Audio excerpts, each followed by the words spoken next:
বাইতুল্লাহ এক, মদিনা শরীফ এক, উহুদ পাহাড় এক, বদরের মাঝে একটা তো জীবন আর মরণ যে একটাই, একসাথে মিলে মিশে একটাই প্রাণ।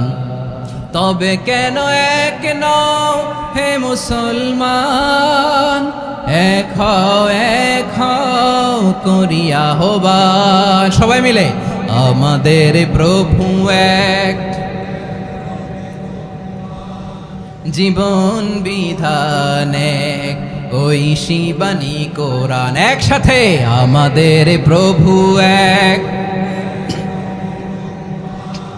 জীবন বিধান এক, ঐশী বাণী কোরআন। তবে কেন